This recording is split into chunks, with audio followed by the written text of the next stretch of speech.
On This Week in Enterprise Tech, we have Mr. Curtis Franklin and Mr. Brian Chee here today. Now, we talk a lot about no-code, low-code platforms and how they have lots of advantages. The question is, do they have disadvantages? We'll talk about that. We'll get into great discussion.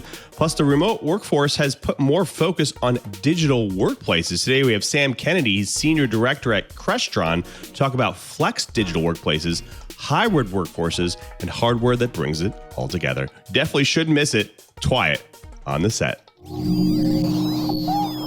Podcasts you love. From people you trust. This is TWiT. This is TWiT, This Week in Enterprise Tech, episode 488, recorded April 8th, 2022. IT and AV merging. This episode of This Week in Enterprise Tech is brought to you by Linode. Get the cloud support experience you deserve with Linode. No tiers, no handoffs. Get $100 in credit. Visit linode.com/TWiT. And by Plextrack, the proactive security management platform. Save time and increase productivity with the premier cybersecurity reporting and workflow management product designed to support the complete security lifecycle from assessment through remediation. Visit plextrack.com/TWiT to claim your free month. And by IT Pro TV. Give your team an engaging IT development platform to level up their skills. Volume discounts start at 5 seats. Go to itpro.tv/enterprise. Make sure to mention Enterprise 30 to your designated IT Pro TV account executive to get 30% off or more on a business plan.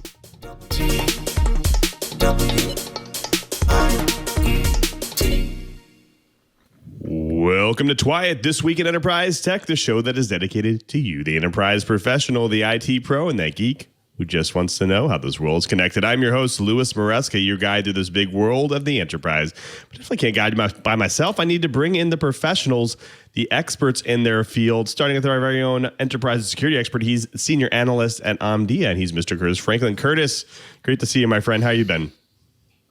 Oh, it's been a great time down here in the City Beautiful. I've been actually off the last couple of days, but it's been nice. I have a new piece up at Dark Reading, and I've done a couple of interviews this week in my research on enterprise cybersecurity awareness training. It's been productive, and it's sunny outside. It's going to be a great weekend. So no complaints from down on this end of the country. That's fantastic. It was great to have you on. Thanks, Curtis. Well, we also have to thank and welcome our very own IT and network expert as well. He's the net architect at Sky Fiber, and he's all-around tech geek. He's Mr. Brian Chee. Cheebert, it's great to have you back. How have you been? I'm doing great. We had quite a thunderstorm yesterday, and it was big enough that, my Tesla power walls flipped over and, saved a bunch of extra juice. That was kind of cool. I'm really enjoying having a battery backup system for the house. It's actually big enough and smart enough that, it might not be a bad idea for some, small to mid-sized data centers. Going to be interesting. I really want to see big data center UPSs and how much they really cost when we start going to lithium ion. But as some of the guys in the chat room were talking about, there's some really interesting new battery technology on the horizon that is quite a bit less expensive than lithium ion and doesn't blow up. So ought to be interesting. Would love to see it. Indeed.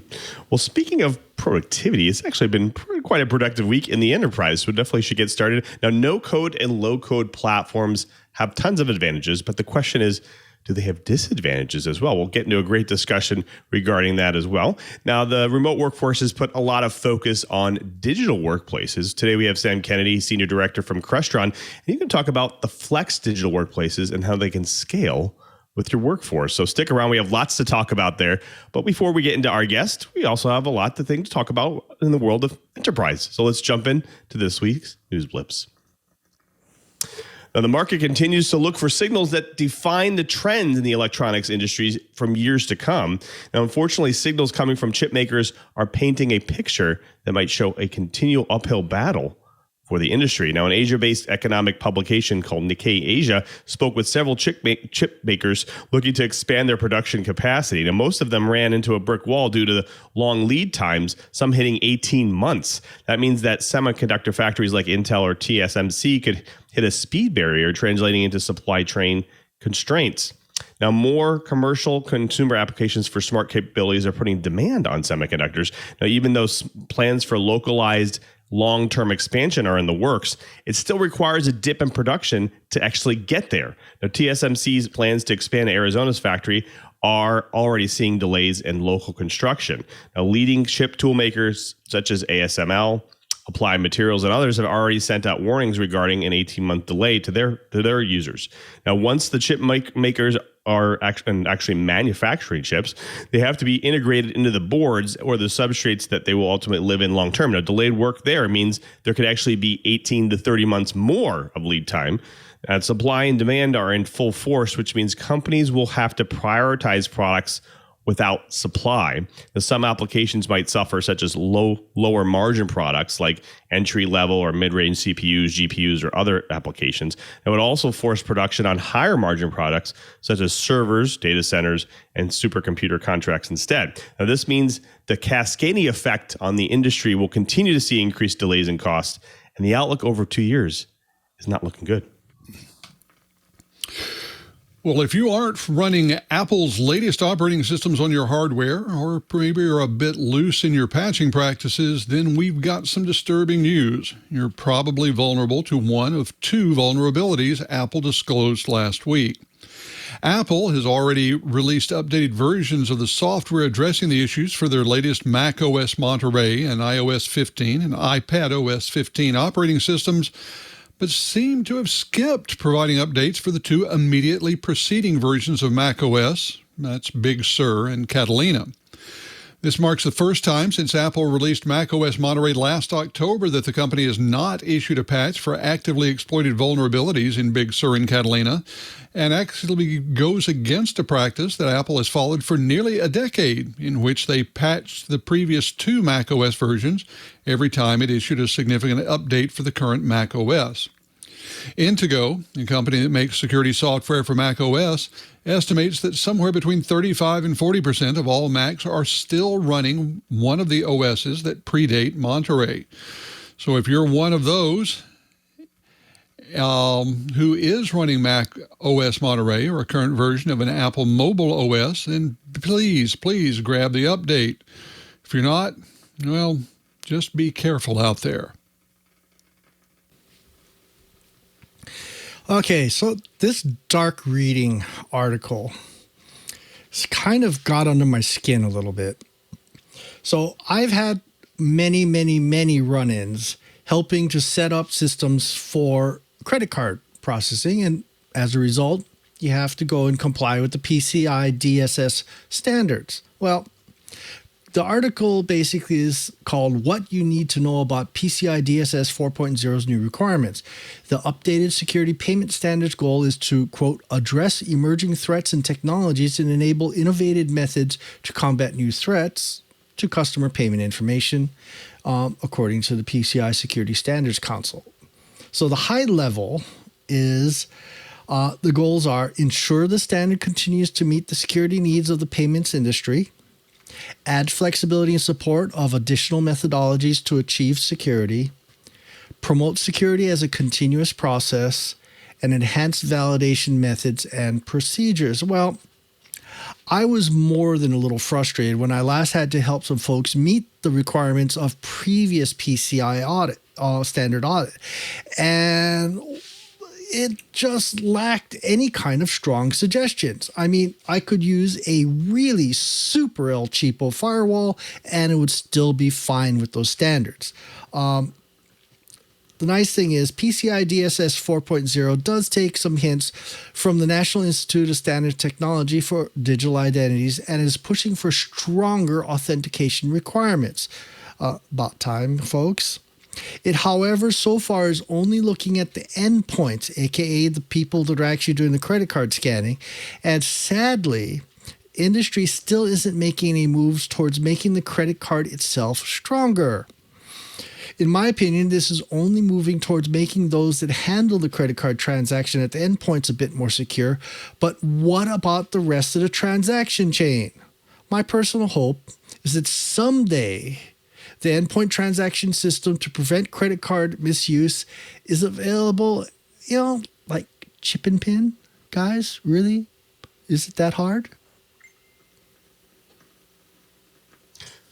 The world is on a heightened alert for cyber warfare these days. Now, the fear is that targets could be critical but vulnerable infrastructure. Now, in the case of India, fear has become a reality. Now, India's power sector was targeted by hackers in a long-term operation not to have been carried out by state-sponsored Chinese group. Now, the hackers targeted 7 Indian state centers responsible for electrical dispatch and grid control near a border area disputed by the 2 nuclear neighbors. Now, the group primarily used the Trojan ShadowPad, which is believed to have been developed by contractors for China's Ministry of State Security. Now, ShadowPad is actually believed to be a masterpiece of privately sold malware in Chinese espionage. Why? Because it's modular malware platform. That's right. It's customized to the core.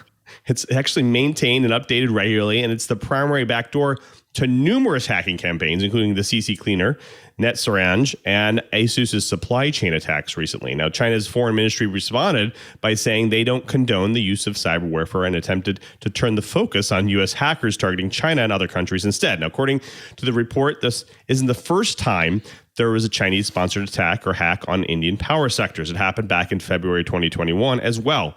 Now, hackers seem to have gained their access via third-party devices connected to the internet, like IP cameras, which have been compromised themselves. Now, based on the long-term attacks here, it seems that the attacks were better for information gathering purposes than anything else to understand the underlying infrastructure that's actually there.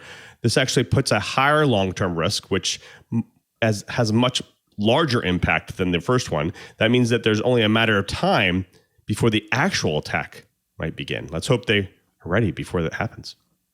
Well, folks, that does it for the blips. Next up, we have the News Bites. But before we get to the News Bites, we do have to thank a really great sponsor of This Week in Enterprise Tech, and that's Linode. Now, cloud services and hosting are always in organizations' minds, and that means you probably already are looking or even using Linode. Now, with Linode, you get 100% human, free telephone support available worldwide 24/7, 365. Linode's award-winning support team is a highly trained team of service professionals dedicated to finding solutions while providing an unparalleled customer experience. Say no to bad customer service and experience the Linode difference. Now, if you haven't chose Linode yet, you might be asking, why should I choose Linode? Well, Linode's independence and mission drive them to a different standard where the customer is the driving force behind everything they do. They have pay-as-you-go, predictable and transparent pricing. Now, Linode pioneered the predictable flat pricing model for cloud computing. No more anxiety over hidden costs. Now, they make it simple to launch and scale in the cloud. With Linode, you'll get flat pricing across every global data center, an intuitive cloud manager, a full-featured API, best-in-class documentation, and award-winning support. Linode makes it easy to manage your applications in the cloud. Now, Linode has proven secure and reliable enterprise-grade infrastructure with 11 data centers worldwide, extensive peering and relationships, and their next-generation network. Linode delivers the modern infrastructure and performance you need to innovate at scale. I find with Linode, they are a one-stop shop. You don't have to look anywhere else. Now, whatever you want to do, you can host your website, build your app, store or backup media. You can easily launch and enrich your developer applications, hosted services, websites, AI and machine learning workloads, gaming services, or even CI/CD environments. Plus, you can launch and scale in the cloud with their virtual machines. You can even choose shared and dedicated compute instances or use your $100 in credit on S3 compatible object storage, managed Kubernetes, and more. Now, there are a lot of cloud providers out there that don't make it easy to use. Now, dashboards coming out their ears. Not with Linode. I found them super easy to use. Now, Linode was rated the easiest to use by G2 Crowd in 2021. That's why cloud developers choose Linode, because they make managing complex cloud infrastructure easy with simple bundled pricing, full-featured APIs, and 100% human support. Linode helped pioneer cloud computing back in 2003, 3 years before AWS, so they have the longevity you know can be trusted. Get the cloud support experience you deserve with Linode. No tiers, no handoffs. Get $100 in credit. Visit linode.com/TWiT. That's linode.com/TWiT. And we thank Linode for their support of This Week in Enterprise Tech. Well, folks, it's now time for the bites. Now, we love no-code and low-code platforms. We talk about them all the time. There's plenty of them out there. Salesforce has them, Microsoft has them, lots of organizations have them. They have lots of good advantages, but the question is, do they have some disadvantages as well? So I'm going to throw this over to Brian. Brian, what's going on there? Well, so again, dark reading article. It's got some real interesting points. I'm not going to read it. You can go to the show notes, get the URL, and read it for yourself. Lou and I both read the article in some fairly good detail, and we both kind of almost got to opposite opinions. So the low code, this article basically starts talking about how 3 essential automated DevOps tools can increase the rate of development success, reduce errors, raise ROI, and improve data security. Does this sound like an ad for Salesforce? Yes, it does. But it gives Lou and I and Curt a chance to start talking and get into some of the behind the scenes things that are happening with no code, low code. I love no code, low code. I've been using things like Cayenne and so forth for years. It works. You can use it for all kinds of things. But here's one of the things I want to point out. I'm starting to hear from different management types, oh, no code, low code's great. I'm not going to have to keep quite the stable of developers around because now my subject matter experts can go and create software and apps that can go and meet the needs of our clients, and we can reduce our operational costs. I don't like that. There's a lot of things good and bad about no code and low code. One of my favorites is I tell people, if you make a system easy enough that any idiot can use, any idiot's going to use it. And I've seen all kinds of situations where people have used no code, low code type situations and put it together into some really interesting combinations and paint themselves into a corner. So before I get too much onto the soapbox, let's go and hear both sides. Obviously, no code, low code has some really great advantages. Having the subject matter experts get in there and develop applications, and they're going to meet the customer's needs better because at least I hope it would, the subject matter experts are working on it. Now, on the bad side is, what happens if someone manages to go and put together a really interesting combination that opens up something? I'm not going to say the V word because it's not necessarily going to be that. Because reality is, in a no-code, low-code situation, the manufacturer, the vendors that created that, is probably going to spend a lot more time making sure that these modules are as well tested as possible because they want to make money off it. But someone's going to find that combination. And that's where I personally think a true developer needs to get in there to go and try and make sure someone didn't find that combination. So, Lou, I'm going to throw it at you because you've been involved with no code, low code. It sounds like a very large portion of your career. Yeah. And let's get you up on the soapbox. No code, low code, good, bad, something in between. What's your opinion? So, the interesting thing about low code, no code solutions are their inherent and their original use case was organizations that didn't have developers that needed to go and automate things, right? So they found ways to empower people, and they call it the new name for it is to empower people to become citizen developers, which means they can go and record some things, or they can go and and click some things and develop a form or platform, and then be able to then go look at the code underneath to see how it actually is developed, and maybe even learn how to code that way. And so that makes it for an environment for not only a teaching environment, but also helps organizations that are maybe fully vested in a particular part of the market that don't have developers. Let's say a manufacturing company or a financial organization that need to be able to do some automated tasks, or they need to be able to do some compute that they don't want to have to do manually all the time. It empowers them to go and do it using these platforms. Now, the interesting thing about this article is it talks about the fact that because the no-code, low-code solutions provide such a low barrier of entry, that means that the complexity that they abstract away could be quite detailed, which means that if somebody goes and digs into that complexity and tries to change it and they don't know what they're doing, they can create some holes. They can create some issues.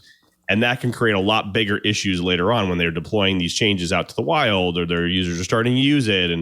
And so having more automation there will help detect those things. So making sure that they don't do things like cross-site scripting, or they don't do things like, authorization bypassing, trying to get to their data, or having SQL injection in their code or something like that, right? So I think that there's lots of things that can happen when you give the keys to the kingdom, I guess the keys to the secret recipe underneath the code, underneath the actual no-code solution.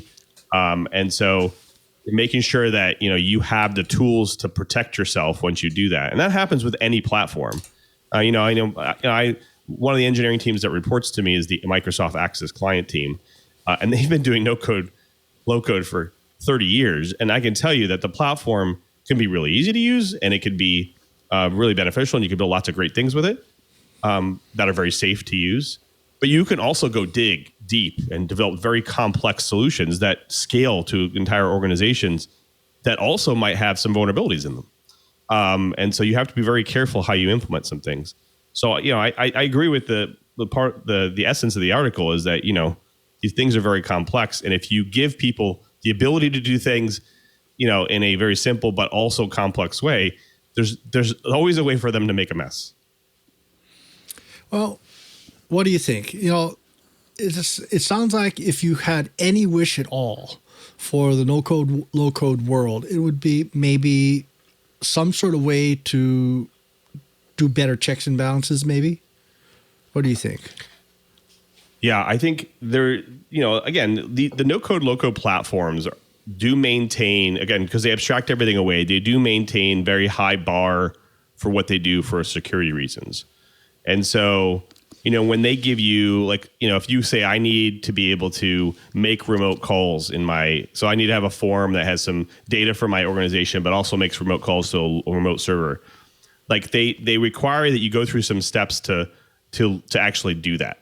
And so you're doing it on purpose, and you're asking for consent, and you're doing all these things in order to get it into the forms and into the application. And so they try to make it so it is more secure. And again, they manage the security on the platform itself by making sure everything's up to date and all of their dependencies are secure and that kind of thing. So they do the best that they can. The question is, once they go through that gate of saying, yes, I need to be able to make remote calls, that doesn't mean they can't go make calls to a malicious location that's siphons data out or something like that, right? So I think having additional support for making sure that the URLs that you're calling are not malicious, or they're same site domains, or that kind of thing, is also very important as well. And I think there could be some additional tooling or some automation that can help with that. Real compelling arguments. You know what? I think it's time to go and see what Mr. Curt has been seeing. I think one of the big dangers, and this is my opinion, is that there's going to be not enough of checking behind the scenes, once it's been implemented. And so I guess the question that I'm going to pose to Curt is, are you seeing the corporate world, especially the C-suite, starting to fall into the trap of, well, maybe we don't need a DevOps team anymore? Obviously, it's great for people that don't have a DevOps team, but when you start doing something really complex, someone's got to go and look behind the curtain to make sure that it's working as advertised. What's the C-suite saying about no-code, low-code, Curt? Well, I don't know of any companies that have gone in and said, well, now that we've got this wonderful low-code, no-code opportunity, we can just fire our entire dev team. That's tending not to happen. The low-code, no-code is happening in a couple of ways. What I would call the good way and the bad way. The good way is when the dev team works with business units. And let's admit, most of the low-code, no-code is stuff that's going on in the business unit. The idea that the people who are closest to the business problem can write the application that puts a business process into practice. So what they'll do in that case is allow the subject matter experts to go in and do an application. Then someone from the dev team will come in behind them, perhaps work with them to make sure that the application that they're developing will do what they think it will do. And that's where you do tend to have a bit of a disconnect. Something that seems obvious to someone who's not a developer might have some unintended consequences. And that's where the developing team comes on. When you have something like that, you tend to have better responsiveness to the business units, often lower development costs because the business, the subject matter expert costs less than the developer. And because a developer has checked it, you end up with code that is reasonably secure, an application that will not run off in the weeds too badly. Now, the bad way is when those same business units decide that the dev team is being too slow. We put in a request for this kind of application or this kind of functionality 3 quarters ago, and they have not yet had a meeting with us to talk about how it's moving.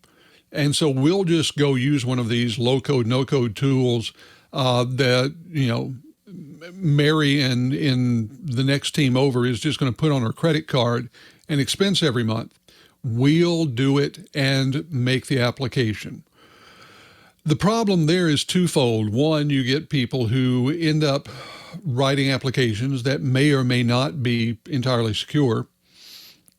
And you end up allowing them to touch data sources that may be billed on an egress and ingress basis, with data flow part of the billing. And all of a sudden, that data traffic is going up. The dev team, the operations team that does these contracts annually for this, suddenly see a raise in their costs and they don't know where it's coming from. That's a real problem. I've heard that with data online, with data storage, and even with things like CPU time for mainframes.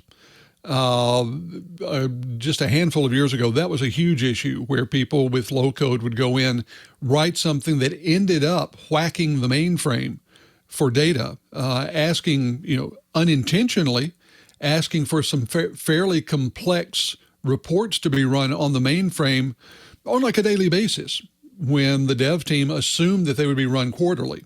And all of a sudden, costs skyrocket. So that's 2 areas. And I'm going to real quickly bring up one more. Something that a lot of people are talking about is third-party risk.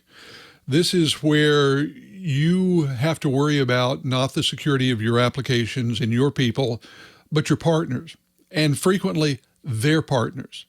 That's a huge issue with low-code, no-code because they are actually generating the code. You might generate the process logic, the programming logic, but the code generation is all happening with a third party. And in general, you don't know which libraries they're using, which pieces of code they've brought in to put that code in the field. So third-party risk is a huge issue and has to be addressed if you are knowingly using one of these tools. If you're unknowingly using it through shadow IT, well, heaven help you, because you've got a bigger problem than whether or not they're using a low-code tool. Thanks, Curtis. Yeah, I do agree. I think that the second scenario that you brought up around around cost.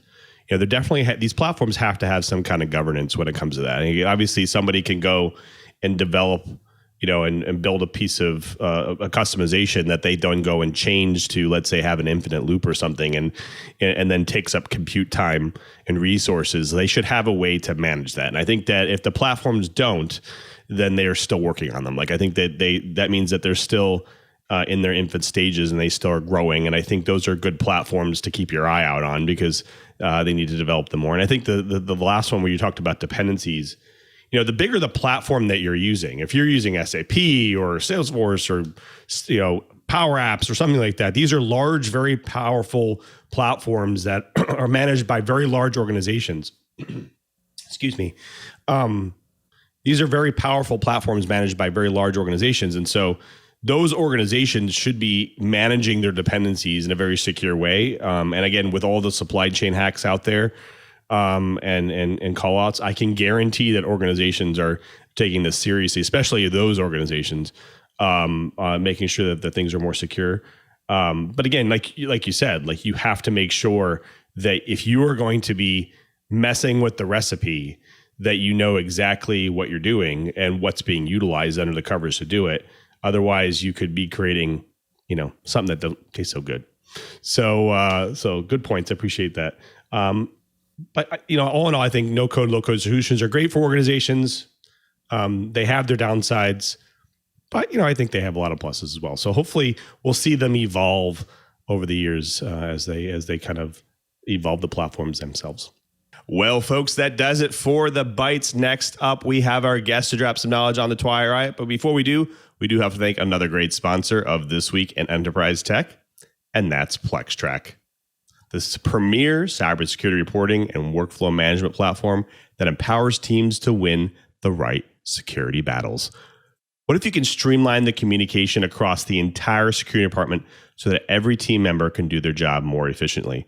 From simplified data aggregation and reporting to integrated ticketing for remediation to analytics and visualizations for board reporting, Plextrack touches every aspect of the security management workflow. Gain a real-time view of your security posture by bringing all of your data sources together into one powerful platform where you can triage scanner results, generate powerful analytics and visualizations, assign remediation tasks, attest to your posture, and track progress over time. As a satisfied Plextrack client put it, we see Plextrack as part of our strategy to move quicker and be proactive. Now we have a real-time view of what we need to focus on and have an easy way of showing senior leadership. Plextrack serves every aspect of the enterprise security team program with features designed to improve workflow, collaboration, and communication for each role. And they include a bunch of things. They include red team data aggregation, import data from all your automated vulnerability tools, triage and report results in half the time. Blue team remediation, assign remediation tasks right on the platform or through simple integrations with the ticketing tools your team already uses, and track progress over time. Stakeholder communication, use powerful yet simple analytics to attest to security posture and prioritize issues. Tailor attestation and communication to the needs of both team members and the C-suite. And you also have continuous purple teaming assessment. Begin purple teaming or power up your current strategies with runbooks, the best in industry tool for test plan execution. Security teams of all sizes and maturities can maximize the efficiency and effectiveness of their workflows with Plextrack. Customers report that they see Plextrack as part of our strategy to move quicker and be proactive, that the platform has a 5 times ROI in year one, and it gives the cybersecurity operations a 30% increase in efficiency. Plextrack improves the entire security engagement lifecycle by making it easy to generate security reports, deliver them securely, and track the issues to completion straight from the platform. Book a demo today. Try Plextrack free for 1 month and see how it can change your life as a security professional. Simply go to plextrack.com/twit and claim your free month. That's plextrack.com/TWIT. And we thank Plextrack for their support of This Week in Enterprise Tech. Well, folks, it's now time for the guests. Let's drop some knowledge on the TWiT Riot. It's my favorite part of the show. Today we have Sam Kennedy. He's one of Crestron's senior directors. And great to have him on the show. Welcome to the show, Sam. Thank you very much. Really excited to be here. Now, Sam, before we get in all the details, our audience loves to hear people's origin stories. Everyone has a unique journey. Can you take us through a journey through tech and what brought you to Crestron? Sure. I don't know how much time we have, but so I came out of college, went with a startup at a little small video conferencing company. That didn't last very long, and I ended up going to a couple of resellers. I ended up working for an end user for about a year, and then I spent the last 17 years at Polycom and Poly, and I recently came over to Crestron about 4 months ago. Fantastic. Now, what are you working through, and what brought you to Crestron? Like, what are you actually working on at Crestron? What are you focusing on? So what I'm working on at Crestron is, Crestron's really focused on the pieces that drive collaboration and productivity within an organization. And I think we are in about 90% of enterprises already. So Crestron has a really strong footprint in the enterprise world. But I think that when people think of who Crestron is, that we are that touch panel that goes in the large boardrooms that may have been programmed wrong, and people are really afraid to touch. And so that's, I think, a lot of the view of Crestron. And one of the views that I'm driving since I've gotten here is to change the perception of who Crestron is, because, in fact, that is not who we are. We are one of the largest AV manufacturers in the world, and we're also one of the largest unified communications vendors out in the world. So we partnered very closely with Microsoft and Zoom and enabled their unified communications platforms to run on our hardware. So really who Crestron is this manufacturer of hardware that drives all the great audio, video collaboration within an organization. And what I'm doing is really amplifying the message, getting out there in front of customers, partners, analysts, people like yourselves, to really tell the story of who Crestron is and where we're going. Fantastic. So yeah, you definitely called it out. Like, a lot of organizations use Crestron to, not only devices, but their services to kind of integrate the workforce. And now that we've gone to this hybrid solution where a lot of organizations have remote workers as well as in-place and on-site workers, they need a place to make sure that they can do that efficiently. Now, a lot of them had hardware. I know that Microsoft has hardware. They have conference rooms to support this. And I know that, but with hybrid, it's becoming a more balanced type environment. No, what are you seeing when it comes to work group solutions? What are they upgrading to, and what are they changing to as the remote workforce comes more into play here? It's been just overwhelming in that I've been in the industry for almost about 25 years on the UC side. And what we're seeing pretty universally is that there is a real just unbelievable demand around growth. Now, in our industry, on the UC side of the business, for the history of video conferencing and collaboration, the analysts typically say that only about 7 to 10% of conference rooms in the world are collaboration enabled. But what we're hearing from customers now is, because there is this big shift of people working from home, and there's this hybrid work, what we're seeing is growth where customers are saying, I need to enable collaboration in every part of my organization. So we're seeing this customer saying, how do I get there? How do I enable every single room? Now, on the other side, where AV is, customers are starting to, or enterprises are figuring out, how am I going to bring my employees back? Well, one of the ways to get those employees back is leveraging audio video technologies like wayfinding, digital signage, video walls. And so the fact that Crestron plays in both of these areas really sets us apart. Now, there's also this bridge between them where the AV side drives and helps the collaboration side. And what that enables is the user experience, where they may not necessarily be trained on how to use any rooms, but they can just walk into the room and everything just happens automatically. And that really ties to Crestron's strength in that we we enable everything within the room. We can do lighting, shades, the video cameras, the audio devices, occupancy sensors, the microphones, the speakers, the content sharing, the cables. Crestron really differentiates ourselves in that the Teams phone that you're seeing there, that we differentiate ourselves in that we are the only manufacturer in the world that can truly provide end-to-end audio, video, and collaboration needs within an organization. Right.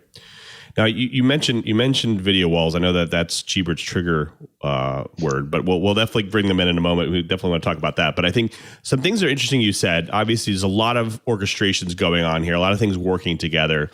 Flex workspace systems. How does this kind of all tie together with that?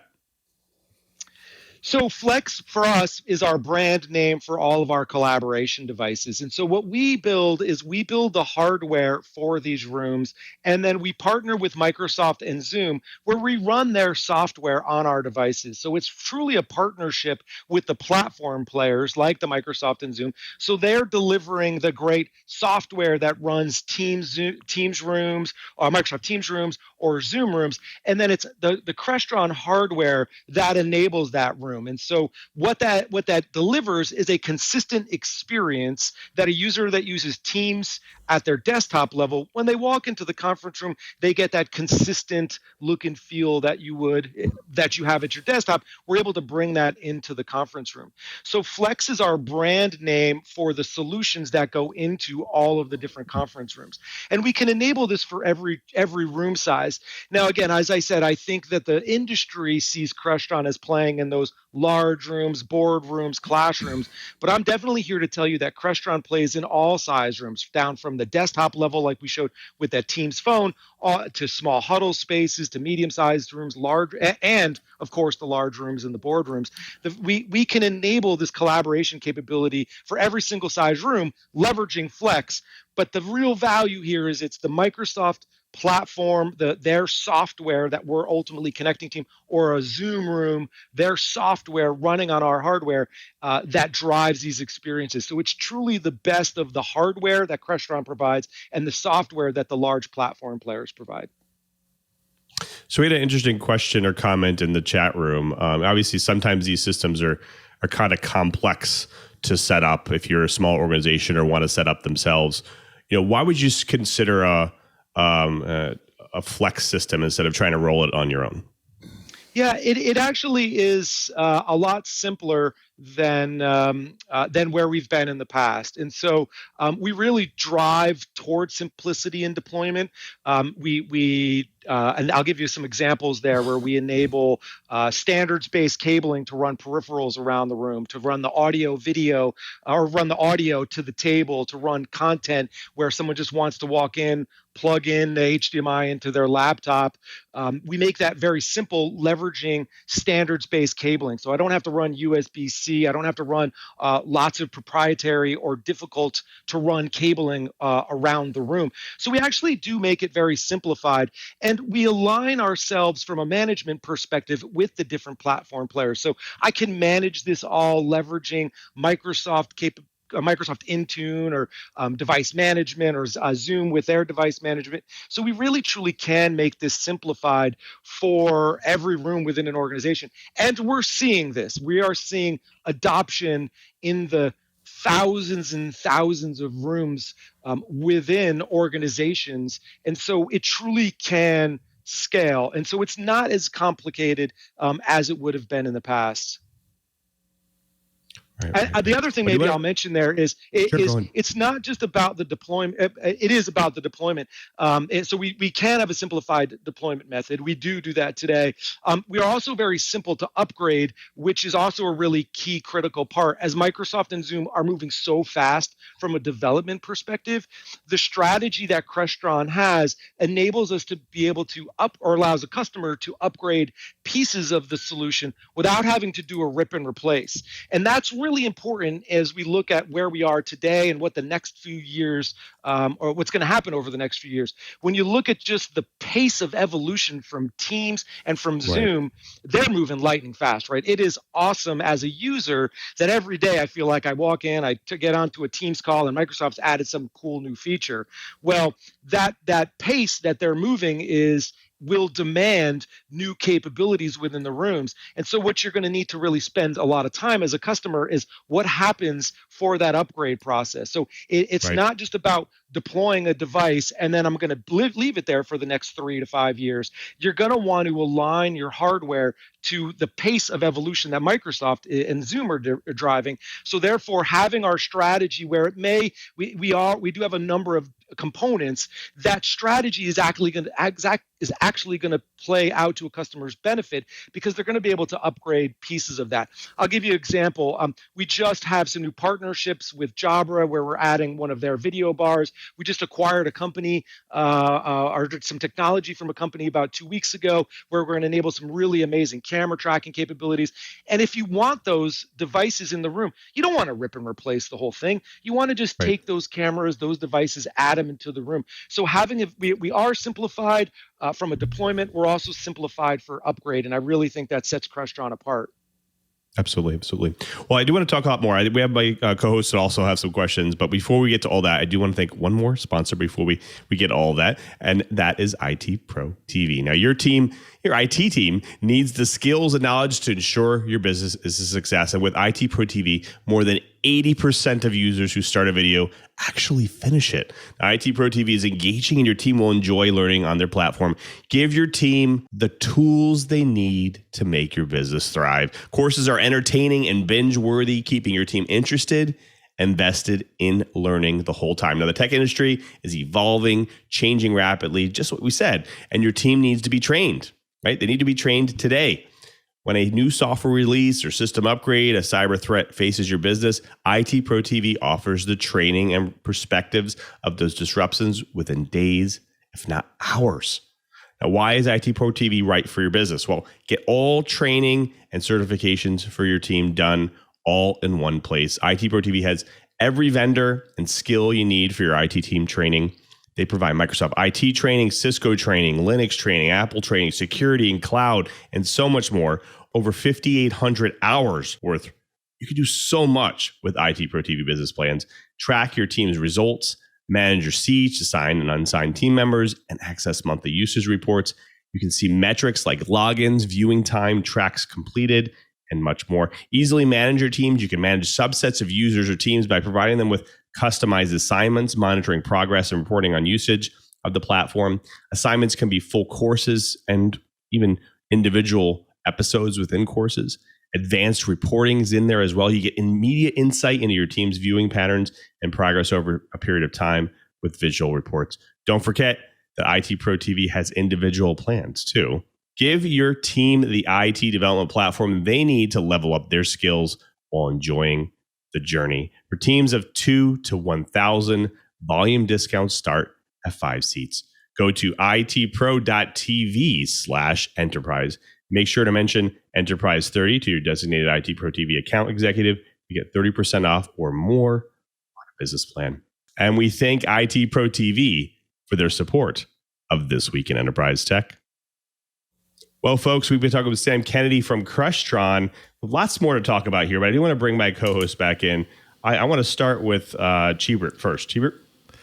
Well, it's all about how much can I do with the equipment? How can I build upon it? Do I have to do a forklift upgrade when I want to get bigger and so forth? Crestron has a track record of being able to, I hate to use the word tinker toy, but it's a good analogy that I can take something, redo it, and then build something bigger. So like, for instance, you might start off with a flex workgroup room, but eventually you might want to be able to link multiple flex workgroup rooms, say across the country or at least across town, and then eventually go to an auditorium. In the past, that type of integration required you to go to Crestron University. is the world changing? Are the integrators still there to do the really complex stuff, but can the day-to-day be done, the day-to-day changes be done by your internal IT group? I think you nailed it, is that the Crestron is those building blocks. So if you want to drive extremely complicated, solve some really amazing problems, Crestron is those building blocks to enable those capabilities. But that's not all who Crestron is. So that if you are a tinkerer, if you are an integrator who needs to solve a command and control center that always has to be on, we can solve some really great problems, and we have an amazing set of integrators who can do that for you.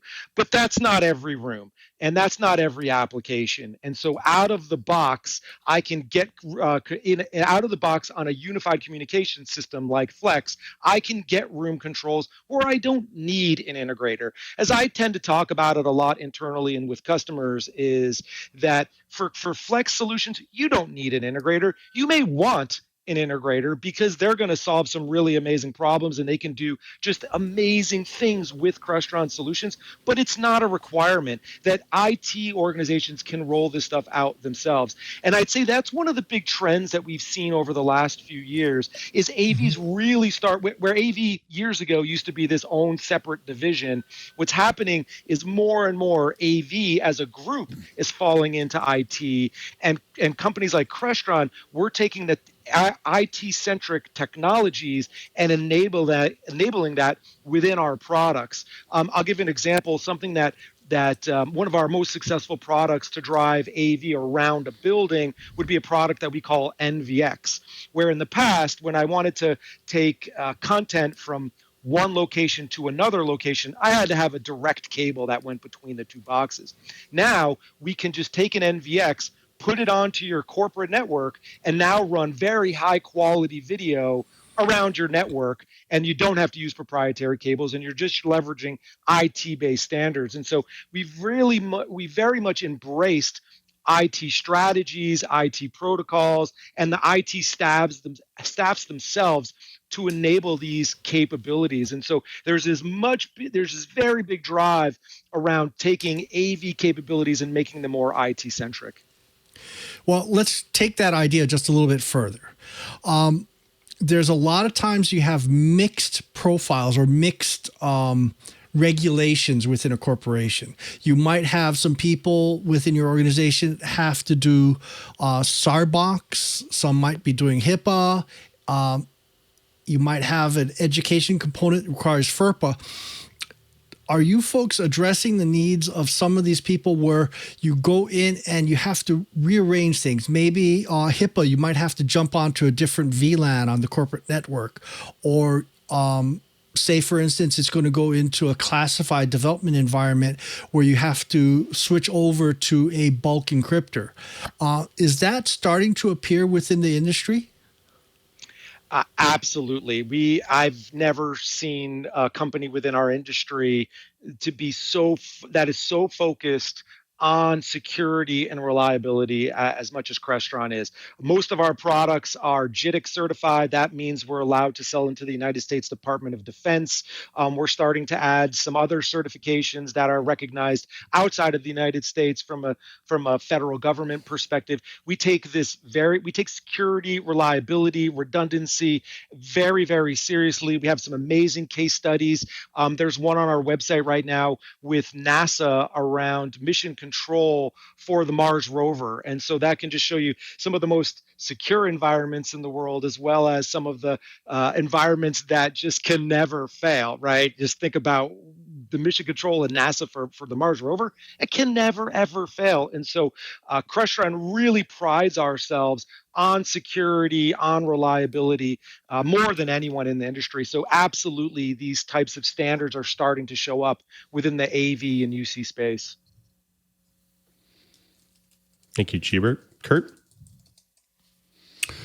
Well, not surprisingly, one of the things that I'm curious about is how your customers approach the idea of security for these communications. You know, we had some very public instances early in the pandemic over people crashing things like Zoom conferences and coming in and making inappropriate remarks or doing various unpleasant things. Is that something that your customers tell you they're concerned about? Or is security for video communications still kind of low on the list? No, it is extremely high on the list. Now, the benefit here is, like I was saying, that Crestron really is focused on the hardware and deploying our products within an IT network. So we're more focused on when our devices are plugged into the network, following all of those security protocols. Now, as I was saying earlier, the fact that we're partnered with Microsoft and Zoom from a platform level. When Microsoft and Zoom solve their security issues from a platform level, we're able to take advantage of that. So it's truly the best of both types of solutions going at the same time. So things that were happening early in the pandemic with Zoom that they spent a lot of time to solve for, which they did, we're just able to go along for the ride on that. We're much more focused of what does that hardware look like when it connects to my network? How do I run? How do I plug that in? Am I right? Am I on the correct VLAN? Am I following all the security protocols for having a device on the network? That's what customers are more talking to us about, and they're leveraging Microsoft and Zoom for once you're on the network and you're connecting to the cloud. What happens there? It's really that is part of the Microsoft and Zoom platform, and customers are extremely that's an important point for customers. But again, Microsoft and Zoom solve that in a very scalable way. Well, speaking of hardware, a few days ago at the Enterprise Connect conference out on the exhibit floor, a lot of companies were showing off at least early versions of things designed to take enterprise communications and conferencing into the metaverse, into the VR space. You saw lots of things like the Oculus headsets. You saw different plans for going in and using avatars, using virtual or augmented, or as Microsoft likes to phrase it, mixed reality. From the Crestron point of view, is this something that you find your customers pulling you toward? Or do you think that the whole virtual reality for communications in the enterprise thing is a little overblown? I think it's very application specific. Right now, I would tell you that most organizations their main focus is how do I scale unified communications into every single room within my organization. That is absolutely priority for them over applications like AR and VR. I think augmented reality or mixed reality absolutely has a place to play. I think it's a little early and a little niche within the unified communication space. As the big platform players like Microsoft, Zoom, and others start to enable AR and VR capabilities, Crestron will be able to take advantage of that, right? We're really strong at building audio and video within an environment. And so absolutely customers will take advantage. We'll be able to enable customers within those use cases. But right now, the primary focus for most companies that I'm talking to is how do I scale? From now on, that I'm going to have users that are going to be remote from now until the foreseeable future. And so how do I enable every room as my users get back to the office, and some of them come back to the office and some people are working from home? Priority number one is enable as many rooms as I can, and then deliver an experience that's equitable for everybody that's on the call. That's the primary focus for most customers right now versus AR and VR. So I don't want to say that it's overblown. AR and VR are overblown yet. They're just very application specific, when the scale for us right now is how do I enable every room within my organization? That's the real focus for most enterprises and most organizations. Well, time flies while you're having fun. We had a great conversation. Unfortunately, we're running a little low on time. Sam, thank you so much for being here. Before we close up, we do want to give you a chance to maybe tell the folks where they can get started, where organizations go, get started, get contacts. Well, I'm very happy to be here. Thank you very much. I would love the opportunity to come back. This is really enjoyable for me. I love talking about this stuff. But you go to Crestron.com, talk to any of our partners, and to get more information, come see demos. It's really exciting to be in a technology that is very tangible, right? Everybody can relate to being on a video call and an audio call. You can touch and feel our products, and so it's very exciting to be part of technology in this part of the technology industry.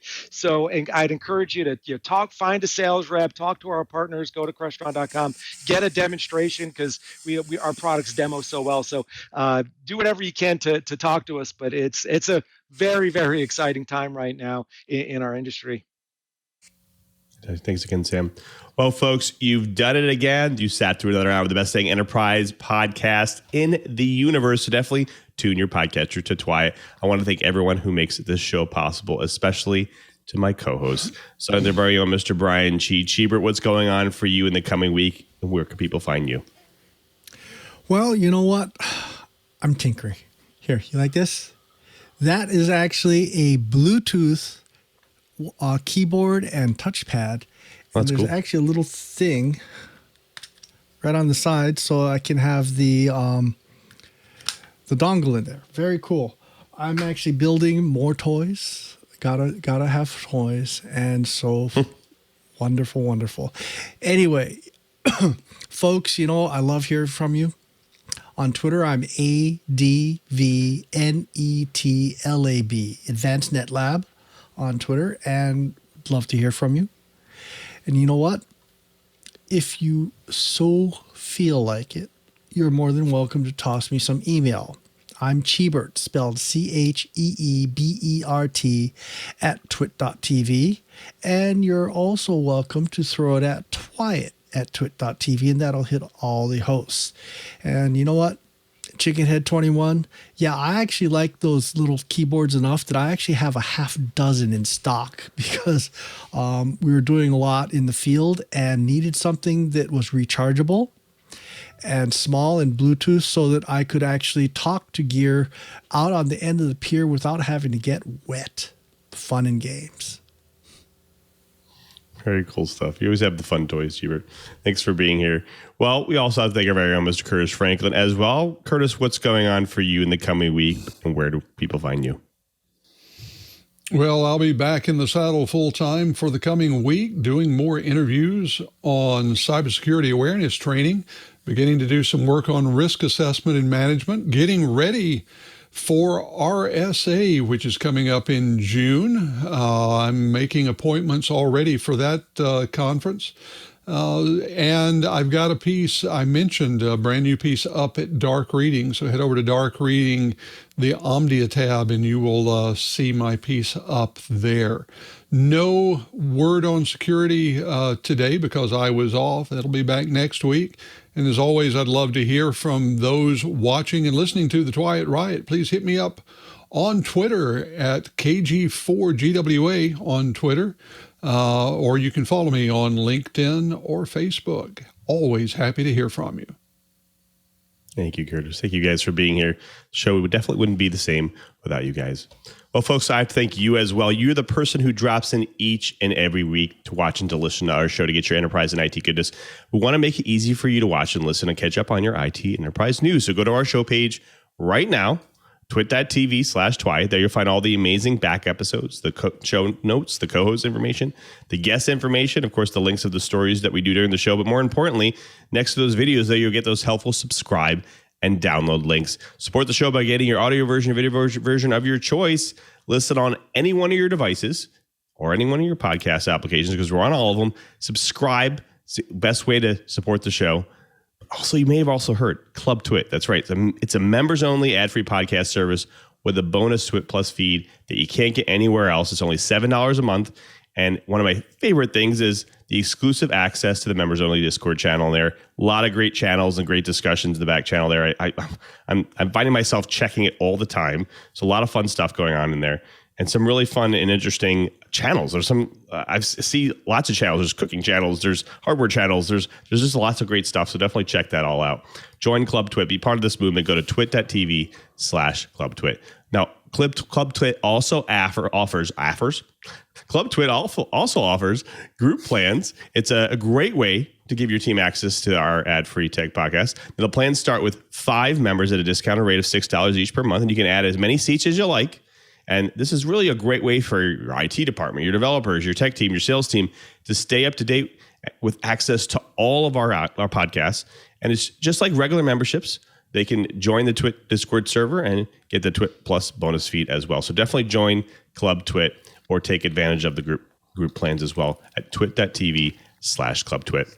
After you subscribe, impress your friends, your family members, your coworkers with the gift of TWiT, because we talk about a lot of fun tech topics on this show, and I think they'll find it fun and interesting as well. So definitely share the gift of TWiT. Now, if you've already subscribed and you're available Friday, 1:30 p.m. Pacific time, we do this show live. That's where you come see the behind the scenes, come see how the pizza's made at live.twit.tv. We have all the streams on there. Come check that out. It's a live stream of everything that's going on. Plus, if you're going to watch the show live, come and join our IRC channel as well, our infamous irc.twit.tv, or even jump on your favorite IRC client and jump on the irc.twit.tv server into the TWiT live channel there. And we have a lot of great characters, a lot of great people that come in each and every week. Reaver Mike, Chickenhead 21, Retcon 5, everyone's in there. Loquacious. So be in there, Adam 24. Be in there because I guarantee they'll have a lot of great conversations and ask some great questions as well. So definitely be part of the IRC channel. Now, also hit me up at twitter.com/LeoMem. I post all my enterprise tidbits out there. Plus, if you want to direct message me out there as any show ideas or any things about the show or even some topics you want to talk about or even just get an opinion, definitely hit me up there. I love having conversations with people like you. Now, if you want to know what's going on in my work week at Microsoft, you can definitely check out developers.microsoft.com/office. There we post all the latest and greatest ways that you can customize your Office suite, make it more customizable to you. You can record macros. You can play them back periodically using Power Automate. You can do lots of fun, amazing stuff.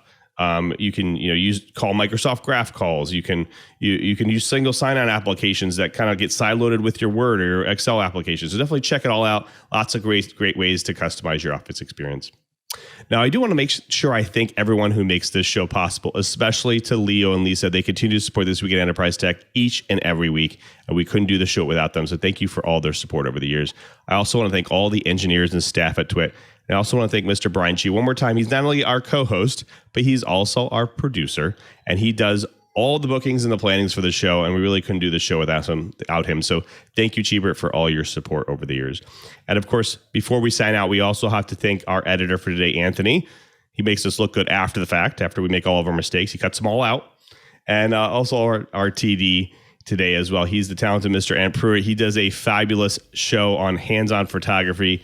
And I just caught you posting the latest one, and I was about to listen to it today as I was on my run, but I didn't bring my phone, so I'll have to listen to it today or later today. What's going on in that episode? Shame on you for not bringing your phone. What is happening there? But no, this is a fun week on hands-on photography. I appreciate you checking it out and talking about it. I take a look at another Adobe alternative, and that is Affinity Photo. I did a bit of a, just help you get started with it because it does have a pretty good value with it. So go check it out. twit.tv/hop. That's twit.tv/HOP. Appreciate the support. Thank you, Ann. And until next time, I'm Louis Maresca, just reminding you, if you want to know what's going on in the enterprise, just keep quiet. If you are looking for a midweek update on the week's tech news, I got to tell you, you got to check out Tech News Weekly. See, it's all kind of built in there with the title. You get to learn about the news in tech that matters. Every Thursday, Jason Howell and I talk to the people making and breaking the tech news, get their insights and their interesting stories. It's a great show to check out. twit.tv/TNW.